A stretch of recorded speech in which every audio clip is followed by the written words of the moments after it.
Good evening student.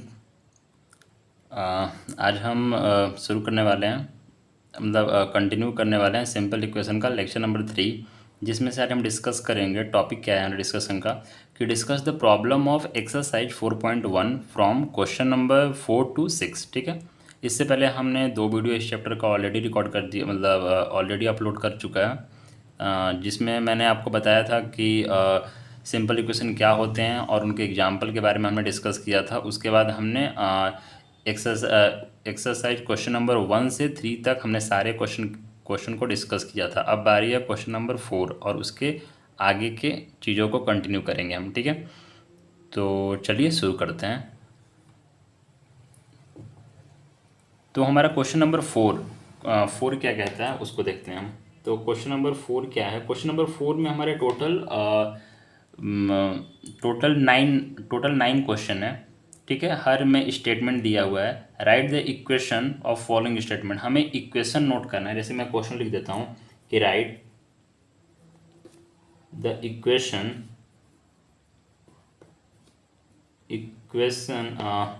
For following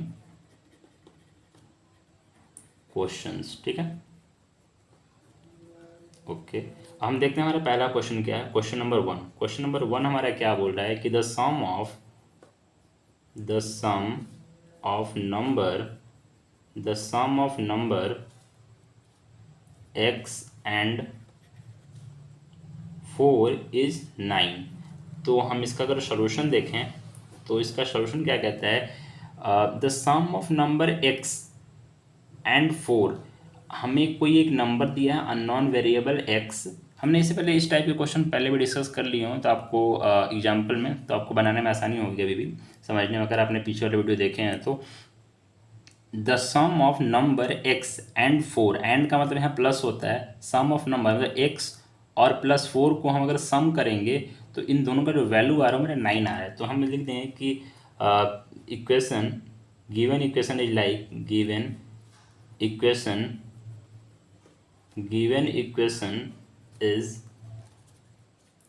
like क्या हो जाएगा यहाँ पर x plus 4 equal to 9। X plus 4 equal to 9 हो जाएगा और यहाँ से आप इसको आप लिख सकते हैं कि ये मेरा इक्वेशन आ जाएगा। अब हम देखते हैं अपने सेकंड क्वेश्चन की तरफ बढ़ते हैं। तो मेरा सेकंड क्वेश्चन क्या कहता है? क्वेश्चन सेकंड कह रहा है कि टू सब्ट्रैक्ट फ्रॉम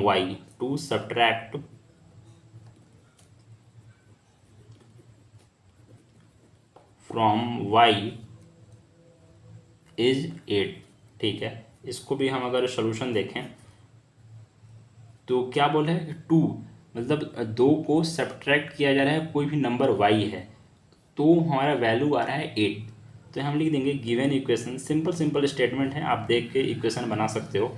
जैसे कि गिवन इक्वेशन कैसा होगा, लाइक कि 2 सब्ट्रैक्टेड फ्रॉम y, मतलब कोई y एक नंबर जिसमें से हम 2 को सब्ट्रैक्ट कर दिए तो हमारा इक्वल जो हमारे वैल्यू आ रही है हमारी 8 आ रही है। तो हम इसको कह सकते हैं कि ये मेरे इक्वेशन फॉर्म हो गए। अब हम करते हैं अपने अगले क्वेश्चन की तरफ, जो हमारा है क्वेश्चन नंबर 3। क्वेश्चन नंबर 3 क्या है हमारा? क्वेश्चन नंबर 3 है 10 times a is 70। 10 times a is 70। ठीक है, अगर इसका सोल्यूशन पे हम जाएं हम तो given equation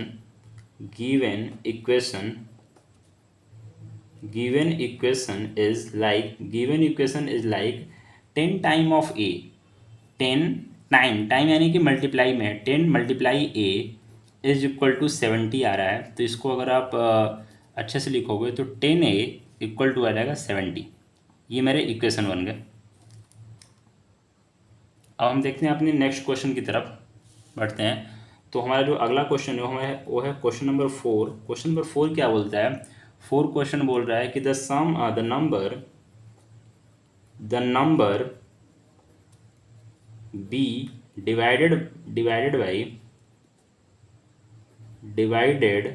by 5, the number b divided by 5 gives 6। Okay, तो यहाँ पर हम सोल्यूशन देखेंगे। Given equation is like, given equation कैसा बनेगा? गिवन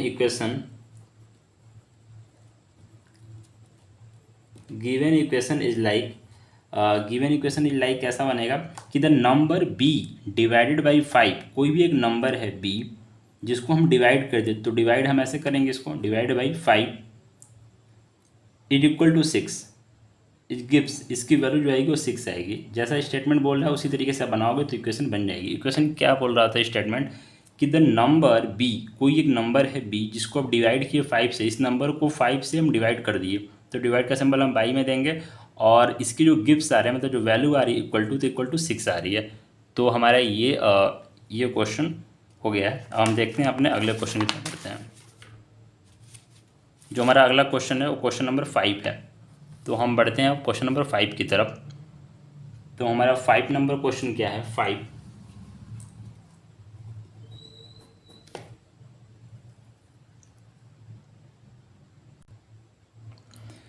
तो हम बढ़ते हैं अपने क्वेश्चन नंबर 5 की तरफ। तो 5 क्वेश्चन क्या बोलता है कि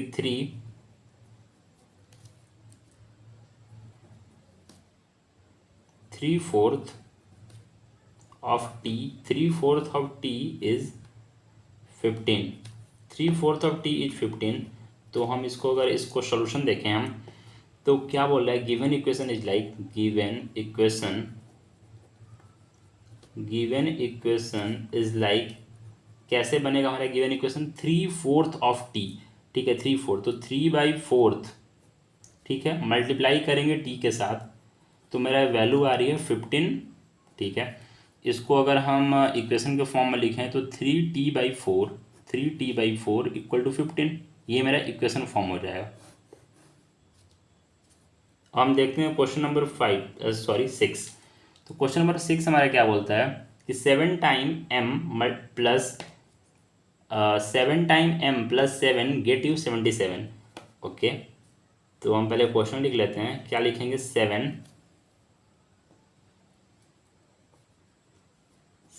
times m plus 7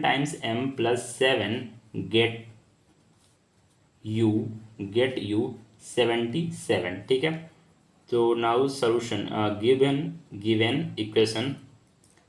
given equation is like, कैसा हमारा जो गिवन इक्वेशन होगा कैसा बनेगा, तो कुछ इस तरीके से बनेगा कि 7 टाइम यानी कि मल्टीप्लाई है, तो 7 मल्टीप्लाई m, कोई एक वेरिएबल m है, प्लस तो प्लस ये 7 विल गिव यू 77। तो इसका अगर आप सिंपल फॉर्म में लिखोगे तो 7 प्लस 7 इक्वल टू 77।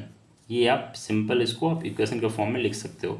यहाँ से भी एक चीज़ और कर सकते हो कि 7 को कॉमन लेके आप यहाँ पर अगर काट दोगे तो m+1 इक्वल टू 11 भी इक्वेशन आ जाएगी।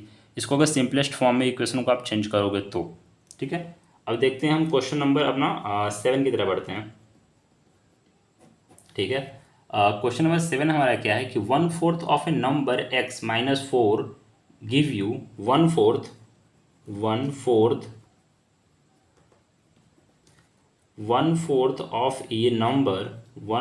of a number x-4 gives 4। Okay, तो आप इसको यहाँ पर देखोगे तो लिखोगे कि given equation is like that, given equation is like कैसे होगा, 1/4 ऑफ नंबर x, कोई भी एक वेरिएबल एक नंबर है जो x है, तो 1/4 ऑफ मल्टीप्लीकेशन ऑफ x है माइनस ऑफ 4 है इक्वल टू 4। तो इसको आप सिंपलेस्ट फॉर्म में इक्वेशन को कैसे लिख सकते हो कि x/4 -4 इक्वल टू 4 आ जाएगी। तो ये मेरा इक्वेशन फॉर्म हो गई, ठीक है, ये मेरा इक्वेशन फॉर्म हो गया। अब हम देखते हैं अपना क्वेश्चन नंबर 8 है। क्वेश्चन नंबर 8 की तरफ आते हैं। तो 8 हमारा क्वेश्चन में क्या बोल रहा है, if you take away 6 from 6 time of y you get 60। Okay, तो इफ़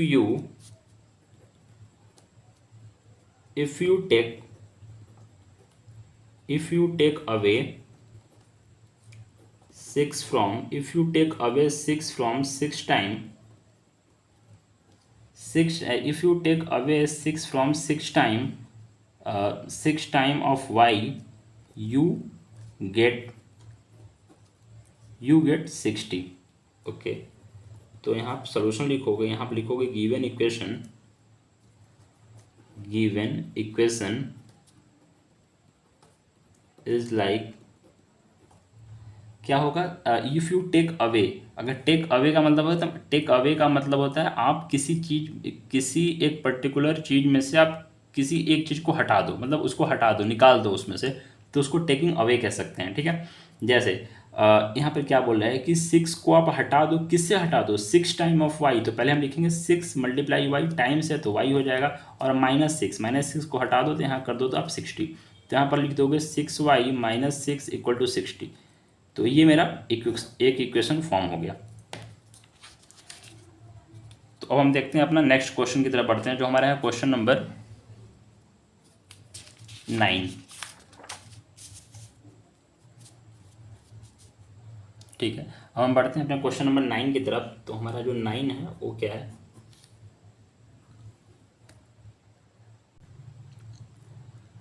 ओके। तो अब हम अपना क्वेश्चन नंबर 9 की तरफ बढ़ते हैं। जो हमारा क्वेश्चन नंबर 9 क्या है, if you add 3 to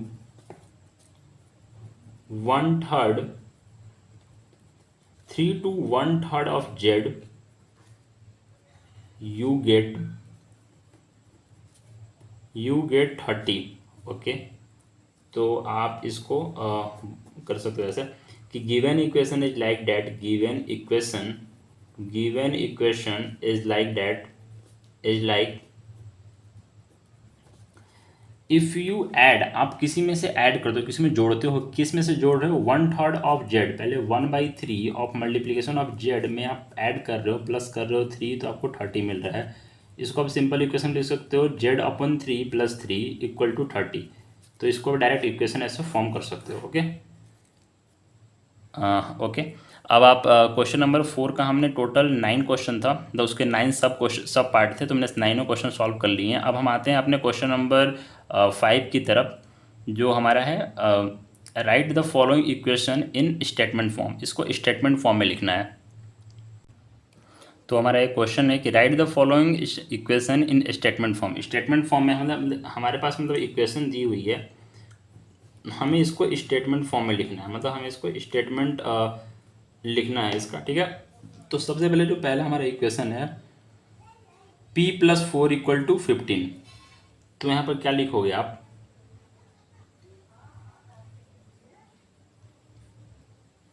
the sum of number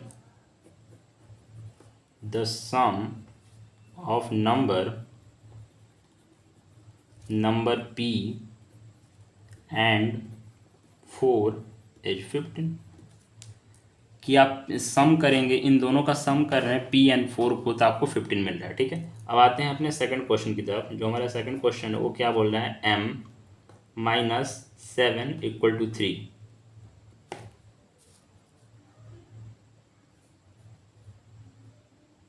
तो इसमें आप क्या लिखोगे,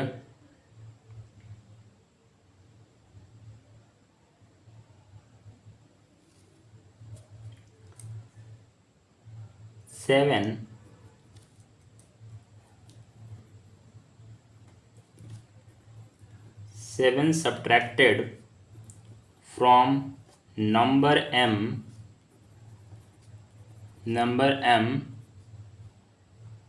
is 3। क्वेश्चन नंबर 3 में आते हैं हम। तो हमारा क्वेश्चन नंबर 3 क्या बोल रहा है कि 2m = 7। तो यहाँ पर क्या लिखेंगे हम,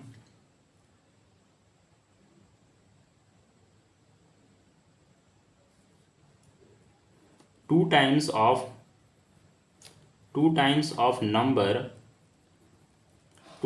number m is 7। ठीक है, अब आते हैं हम क्वेश्चन नंबर 4 की तरफ। तो हमारा 4 क्या बोल रहा है क्वेश्चन कि m/5 = 3। तो हमारा ये क्वेश्चन है कि m/5 = 13। तो इसमें हम क्या लिखेंगे, इसमें हम लिखेंगे कि 1/5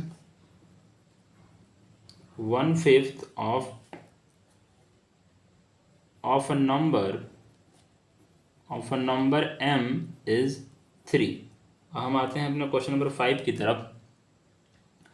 तुम्हारा 5 क्या बोलता है कि 3m/5 = 6। तो हम लिखेंगे क्या, 3/4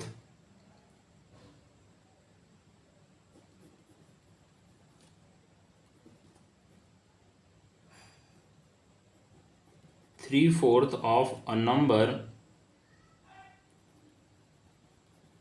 नंबर m इज 6। अब आते हैं हम क्वेश्चन नंबर 6 की तरफ। तो हमारा आता है 3p + 4 = 25।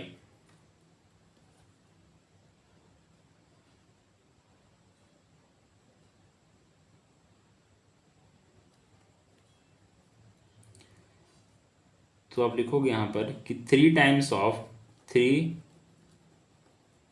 Of a number p +4 get you 25। Okay. अब हम देखते हैं अपना क्वेश्चन नंबर 7। क्वेश्चन नंबर 7 में आते हैं हम। तो हमारा 7 क्या बोलता है क्वेश्चन, 7 बोलता है 4p - 2 = आता है 18। तो यहाँ पर आ जाएगा कितना कि 4 times of p, 4 times of A number p -2 get you 18।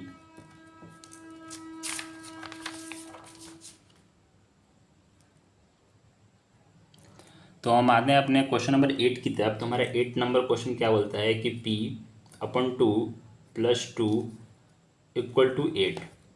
तो आप यहाँ पर लिख सकते हो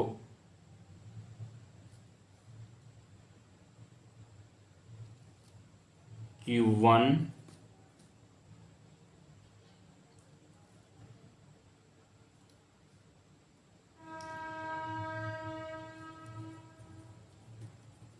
second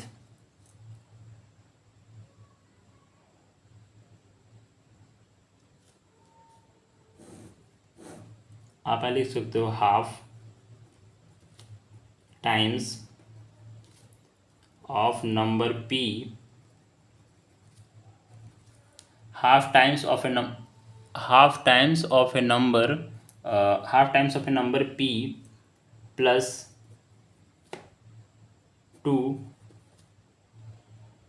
will give you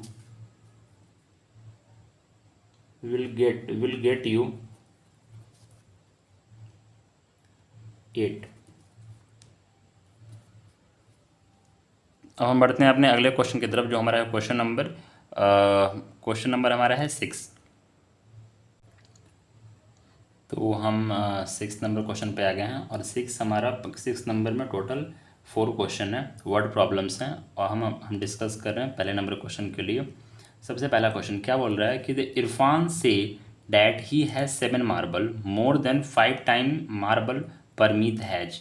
Irfan has 37 marble. ठीक है, यहाँ पर हमें हिंट में दिया हुआ है take m to be the number of Parmit marble. ठीक है, यहाँ पे कहना क्या चाहता है कि इरफान जो है, इरफान के पास टोटल मार्बल कितने हैं 37। लेकिन 37 कैसे हैं उसके पास, इरफान हैज 7 मार्बल, इरफान के पास 7 मार्बल हैं।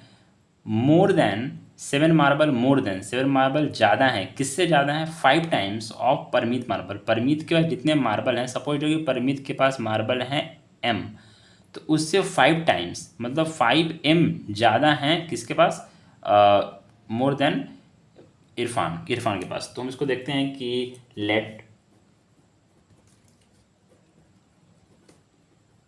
Permits marbles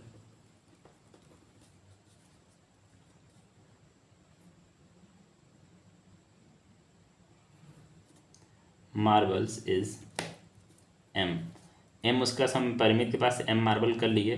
then total marble of Irfan has, Irfan के पास टोटल मार्बल इक्वल टू आ सकता है 37। ठीक है, देन क्या करेंगे, given equation is like given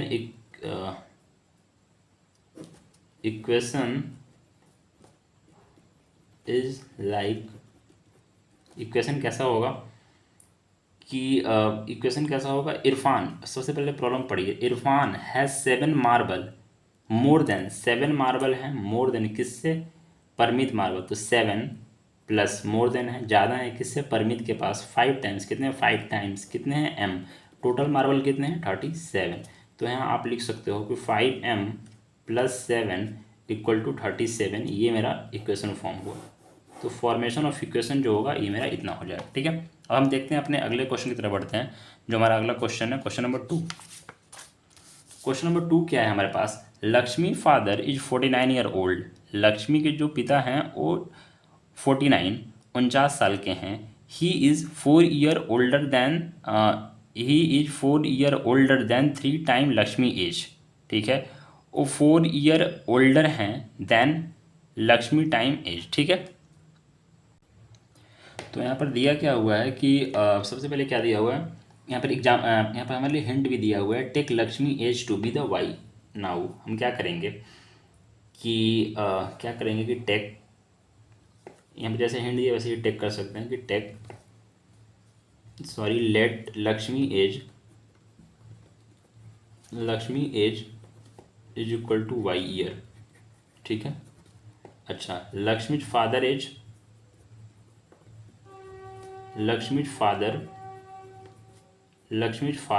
equal to 49 year, ठीक है। अच्छा, अब इक्वेशन कैसे बनेगा, इक्वेशन इज लाइक,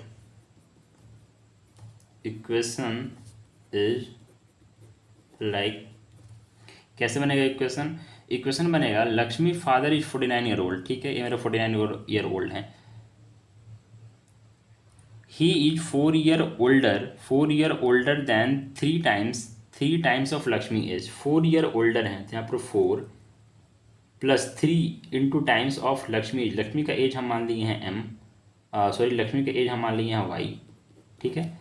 और यहाँ पर मेरा आ जाएगा टोटल एज कितना है उनका 49 ईयर है, तो यहाँ पर लिख देंगे हम 3 of y plus 4 equal to मेरा आ जाएगा 49, तो ये मेरा गिवन इक्वेशन हो गया, ठीक है। ये मेरा equation of formation of equation हो गया।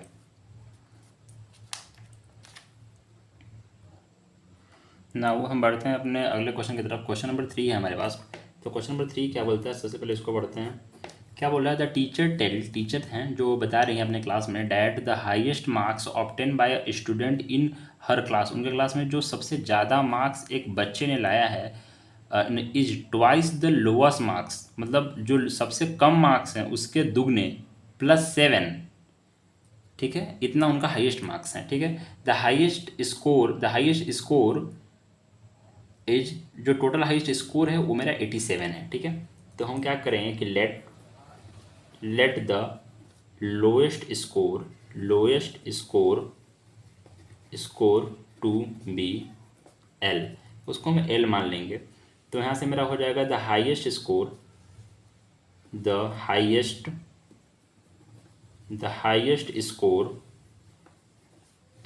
Is 87, then the given equation is like, कैसे इक्वेशन बनेगा, क्या कह रहा है कि जो मेरा हाईएस्ट मार्क्स होंगे वो हाईएस्ट मार्क्स कैसे पता चलेंगे, तो क्या कह रहा है ट्वाइस द लोएस्ट मार्क्स, तो 2 टाइम ऑफ लोएस्ट मार्क्स हमारा एल हम मान लिए हैं, प्लस में 7 इक्वल टू मेरा हो जाएगा हाईएस्ट स्कोर कितना है, तो 87 आ जाएगा। तो यहाँ लिख देंगे 2l प्लस 7 इक्वल टू मेरा आ जाएगा 87, ये मेरा इक्वेशन फॉर्मेशन ऑफ इक्वेशन हो गया, ठीक है। अब हम बढ़ते हैं अपने अगले क्वेश्चन की तरफ, जो हमारा है क्वेश्चन नंबर 4, ठीक है। तो हमारा ये क्वेश्चन है, क्वेश्चन क्या बोल रहा है, an isosceles triangle the vertex angle is twice, जो vertex angle is twice either base angle, let the base angle be b degree, remember that the sum of the angle of a triangle is 180 degree, ठीक है। तो सबसे पहले हम यहाँ बात करेंगे कि let the base angle base angle of isosceles triangle equal to b. अच्छा, हम यहाँ पर आइसो स्लैश ट्रैंगल बना रहे हैं। आइसोसेलेस ट्रायंगल की कुछ प्रॉपर्टी होती है जो आपको पता होनी चाहिए। ये मेरा वर्टेक्स ए है, ये मेरा वर्टेक्स बी है, ये मेरा वर्टेक्स सी है, ठीक है। इसको हम मान लिए हैं वर्टेक्स एंगल, ठीक है। ये मेरा बी सी मेरा बेस है, ठीक है। बी सी इक्वल टू मेरा बेस है और angle b equal to angle c equal to base angle. यहाँ पर आइसोसेलेस ट्रायंगल में एंगल बी और एंगल सी दोनों इक्वल होता है, बोथ आर इक्वल। क्यों? क्योंकि ये आइसोसेलेस ट्रायंगल है। आइसोसेलेस ट्रायंगल है तो यहाँ पर एक प्रॉपर्टी होती है आइसोसेलेस ट्रायंगल की कि जो हमारी बेस एंगल होंगे जो दो हों, वो बेस एंगल हमारे इक्वल होंगे, दोनों सेम होंगे। तो क्या कहना चाह रहा है? और हाँ, एक और प्रॉपर्टी होती है कि कोई भी ट्रायंगल के लिए angle a plus angle b plus angle c equal to 180 degree. ये प्रॉपर्टी भी आपने पढ़ी होगी अपने क्लास में, ठीक है। तो अब हम देखते हैं कि हमें क्या करना है। An isosceles triangle the vertex angle, जो मेरा वर्टेक्स का एंगल है, twice the base angle. Now हम इसमें क्या करेंगे क्वेश्चन में कि तो हम यहाँ पर प्रॉपर्टी का यूज करते हुए हम इस क्वेश्चन को सॉल्व करेंगे। तो हम लिखेंगे द प्रॉपर्टी